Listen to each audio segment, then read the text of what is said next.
আজি তেওঁলোকে এইটো পৰম উপকাৰৰ কাৰণে কৈছে নিজৰ লগতে, গতিকে তেওঁবিলাকৰ জীৱন ধন্য। লভিলো দুৰ্লভ লাভ ভৈলো মহাৰংগ, সবাৰো পাৱত কৰি কুসুম কণী পাতে, পুনৰ আত্যন্তিক সুখ কহিও আমাতে, অসাৰ সংসাৰ জাত নাহি একো সিদ্ধি, ভকতৰ সংগ অৰ্ধক্ষণে নৱনিধি। এতিয়া নৱনিধি কাক কয় আপোনালোকে জানে? এতিয়া সেই নৱনিধি কুবেৰৰ ভঁৰালৰ 9টা ৰত্নকো কয় নৱনিধি বুলি। কুবেৰৰ ভঁৰালৰ সেই 9টা, সেই প্ৰবাল, পুখৰাজ, ইন্দ্ৰনীল, এই এনেকৈ সেই 9টা পাথৰ যদি আজি আমি হাতত পাওঁ, আমাৰ একো উপকাৰ নহয়।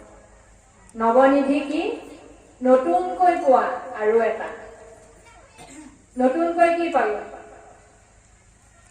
আমাক নতুনকৈ কি দি গ'ল ভগৱন্তই?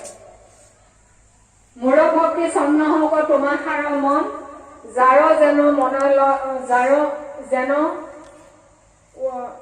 উপগ্ৰন্থ এই পদ থাকি পটককে জিভাব নোহোৱা হ'ল।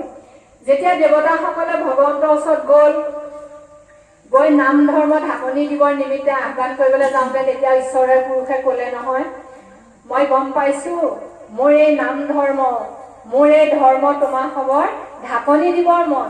ঠিক আছে, যাৰ যেন মন কৰা উপগ্ৰন্থ, মোৰ ভক্তি চন্নহক তোমাষাৰ মন।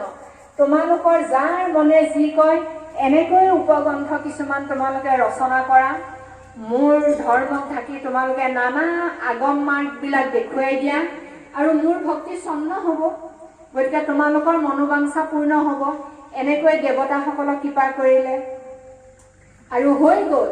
মাজৰ এই দুটা আমাৰ সত্যতে গৈছিলে দেৱতাসকলে, তাৰ পিছত সত্যৰ পিছত ত্ৰেতা দ্বাপৰত আমাৰ নানা বিধি বিধান চলিলে। তাৰ পিছত কি আহিলে? হৰিনাম কীৰ্তন কোনে উদ্ধাৰ কৰিলে? যে হৰিনাম, কলি যুগৰ ধৰ্ম এইটো হৰিনাম কীৰ্তন নামঘোষাত আছে যে সকলো ধৰ্ম সৰ্বধৰ্ম ঠেলি ৰাম নাম ভৈলা আগ। এই যে ৰাম নামটো সমস্ত ধৰ্মক আকৌ ঠেলা মাৰি থৈ এই ৰাম নামক আগ কৰি কোনে দিলেহি? দুজনা কৃপালু গুৰুৱে। গতিকে এই নতুনকৈ পোৱা বস্তুটো আমি